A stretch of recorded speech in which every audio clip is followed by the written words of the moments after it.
कुछ बच्चे अपने शिक्षक के साथ एक गांव में घूमने के लिए गए। गांव में घूमते हुए वो खेतों की तरफ निकल गए।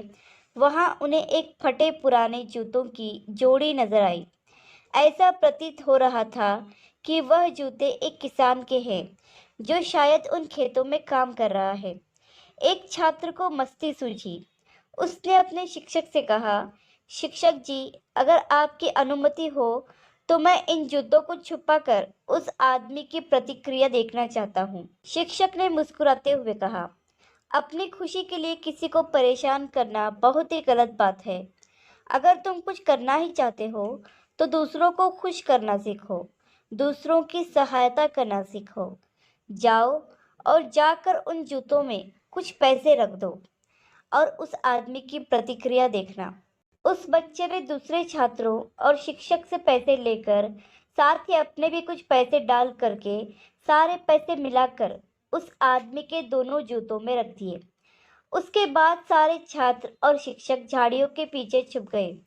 थोड़ी देर बाद गरीब किसान खेतों से बाहर निकला, जो बहुत परेशान दिखाई दे रहा था। जैसे ही उसने अपने जूतों में पैर डाले, उसे कुछ अजीब सा लगा।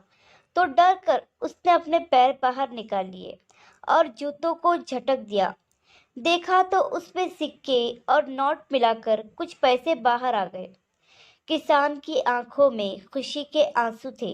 उसने अपने मालिक का धन्यवाद करते हुए कहा, मेरे मालिक, तेरा जितना धन्यवाद करूं कम है। तुझे पता था आज मुझे मजदूरी नहीं मिली। मेरी बीवी बीमार है और मेरे बच्चों ने भी कल से कुछ नहीं खाया। इसलिए तूने मेरी ऐसे मदद की। इन पैसों से कुछ राशन आ जाएगा और मेरी पत्नी का इलाज भी हो जाएगा।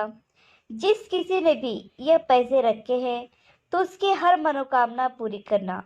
तेरा बहुत बहुत धन्यवाद। शिक्षक और बच्चों ने जब उस आदमी की बातें सुनी, तो उनकी आंखों से भी खुशी के आंसू बहने लगे कि आज वो किसी के काम आए। फिर उस छात्र ने अपने शिक्षक से कहा, शिक्षक जी, आज का पाठ मैं जिंदगी भर याद रखूंगा। और आज मुझे जितनी खुशी हो रही है, इससे पहले मुझे कभी इतनी खुशी नहीं हुई। और आगे भी मैं इस बात को ध्यान में रखूंगा कि मैं किसी न किसी तरह से किसी के भी काम आऊं और सबको खुशियां बांटूं। और मुझे नेक काम करने की सलाह देने के लिए मैं आपका आभारी हूँ। दोस्तों, जीवन में हर कोई चिंतित है, इसलिए उसे और अधिक चिंतित करने की बजाय यह हमारा कर्तव्य है कि हम उसकी चिंताओं को कम करने में उसकी मदद करें। अगर हम किसी की दिल से मदद करते हैं, तो ऊपर वाला भी हमारी मदद करता है। आशा करती हूँ कि कहानी आपको पसंद आई होगी। कहानी पसंद आई हो तो लाइक, सब्सक्राइब और शेयर करें। और इस कहानी पर आपकी क्या राय है, हमें कमेंट करके ज़रूर बताएं।